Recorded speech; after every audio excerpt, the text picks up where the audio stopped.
Hello everyone. मैं मिथुन सिंह स्वागत करता हूं आप सभी का। आशा करता हूं आप सभी बहुत अच्छे होंगे।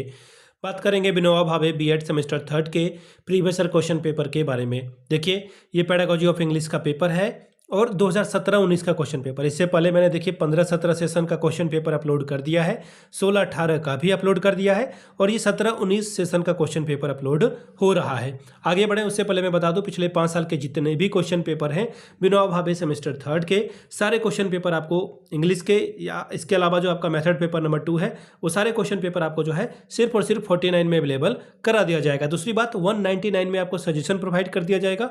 अभी सजेशन क्या होता है? सजेशन यानी कि वेरी वेरी इंपॉर्टेंट क्वेश्चन, ऐसे सवाल जो बार बार एग्जामिनेशन में पूछे जाते हैं, आंसर के साथ आपको प्रोवाइड कर दिया जाता है। ठीक है जी, पहली बात। दूसरी बात, 199 में देखिए शॉर्ट क्वेश्चन आंसर के अलावा एमसीक्यू, शॉर्ट क्वेश्चन आंसर और लॉन्ग क्वेश्चन आंसर आपको प्रोवाइड कर दिया जाएगा और पीवाईक्यू भी आपको फ्री ऑफ कॉस्ट अवेलेबल करा दी जाएगी। ठीक है, अब सजेशन देखिए हम लोग कैसे तैयार करते हैं वो समझ लें, उसके बाद आप डिसाइड करिएगा।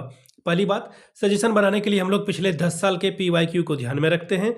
इसके अलावा आपका सिलेबस क्या कहता है, सिलेबस में कौन कौन से टॉपिक्स हैं उनको ध्यान में रखा जाता है। और तीसरी बात, अभी जो लेटेस्ट एग्जाम पैटर्न है वो क्या कह रहा है, उसके हिसाब से चीज़ें चलती है। चौथी बात, मेरा खुद का एक्सपीरियंस, मैंने बीएड एमएड कर रखा है, नेट एजुकेशन की मैं तैयारी कर रहा हूँ और पिछले 2-3 सालों से अलग अलग बीबीएमकेयू हो, सिद्धू कानू हो, कोल्हान हो, विनोबा भावे हो, रांची यूनिवर्सिटी, पटना यूनिवर्सिटी, इन जगहों पे सजेशन दिया हूँ, काफ़ी अच्छी सफलता मुझे मिली है। यहाँ से मेरी ईमेल आईडी आप देख सकते हैं, yourmithunsingh@gmail.com पे आप मुझे मेल कर सकते हैं। इंस्टा पे अगर आप हो, डू फॉलो मी @imithunsingh। बाकी आप मुझे व्हाट्सअप कर सकते हैं 7979054474 पे। तो चलिए, Vinoba Bhave BEd semester third के पीवाईक्यू को ध्यान में रखते हैं कि किस तरह के सवाल जो है 17-19 में पूछे गए थे। ये रहा आपका पेपर। यहाँ से देखिए Vinoba Bhave BEd semester third pedagogy of English का ये पेपर है और यहाँ से देखिए 2017-19 का क्वेश्चन पेपर 1.5 घंटे का वक्त मिलता है। 40 मार्क्स आप यहाँ से ला सकते हैं। 18 नंबर अगर आप लाते हो तो इस एग्जाम को आप क्वालिफाई कर जाओगे।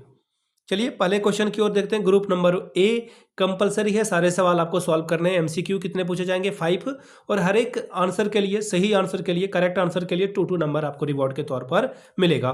पहला सवाल देखिए क्या है, लैंग्वेज इंक्लूड्स, लैंग्वेज स्किल बढ़ाता है, ऑब्वियस सी बात है।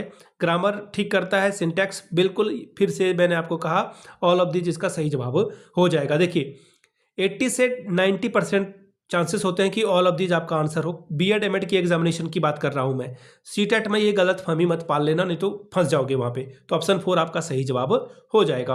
अगला सवाल है, the nature of a language depends on, language जो नेचर है लैंग्वेज का वो किस पे डिपेंड करता है? ज्योग्राफिकल फैक्टर पे, ऑब्वियस सी बात है। आप हिंदी बोल रहे हो, हरियाणा में भी लोग हिंदी बोल रहे हैं, मध्य प्रदेश में भी हिंदी बोल रहे हैं, लेकिन उसका बोलने का तरीका बदल जाता है, तो ये ज्योग्राफिकल फैक्टर तो मैटर करता है। अगला है सोशल कंडीशनिंग, बिल्कुल सही बात है। सोशल कंडीशनिंग जैसे होगी बच्चे की, बच्चा उसी तरह से चीज़ों को सीखता है। फिर है कल्चर फैक्टर, ऑब्वियस सी बात है, कल्चर की वजह से जो है आप चीज़ों को समझ पाते हो, देख पाते हो, सीखते हो उससे। तो फिर से आंसर आपका हो जाएगा ऑल ऑफ द अबव, यानी कि ऑप्शन नंबर 4।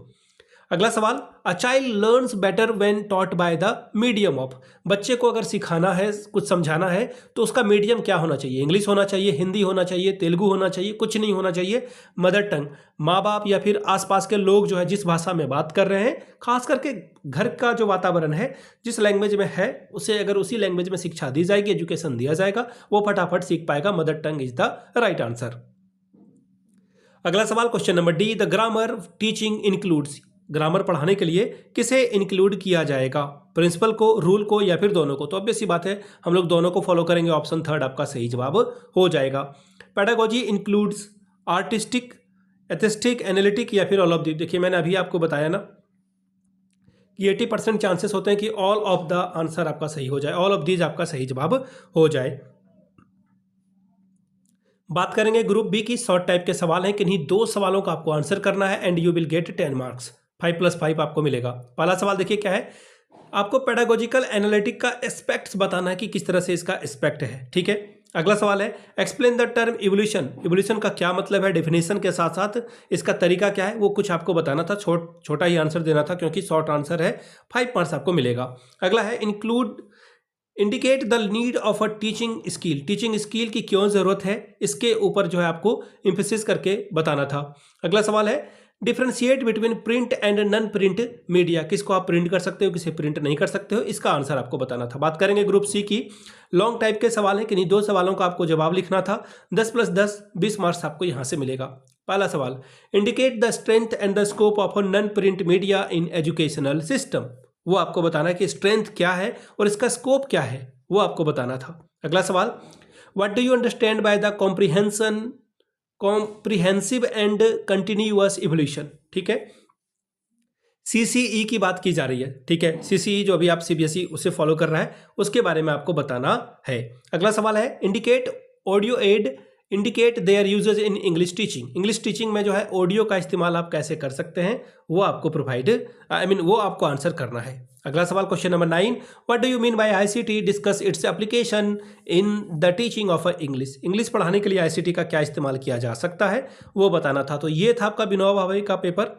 मैं आपको फिर से बता दूं, जो पिछले 5 साल के जितने भी क्वेश्चन पेपर हैं वो आपको 49 में और सजेशन जो है 199 में आपको प्रोवाइड कर दिया जाएगा। सजेशन के साथ साथ PYQ free of cost available करा दिया जाएगा। यहाँ से मेरी ईमेल आईडी आप देख लें, yourmithunsingh@gmail.com पे आप मुझे मेल कर सकते हैं। इंस्टा पे अगर आप हो, डू फॉलो मी @imithunsingh। बाकी आप मुझे व्हाट्सअप कर सकते हैं 7979054474 पे।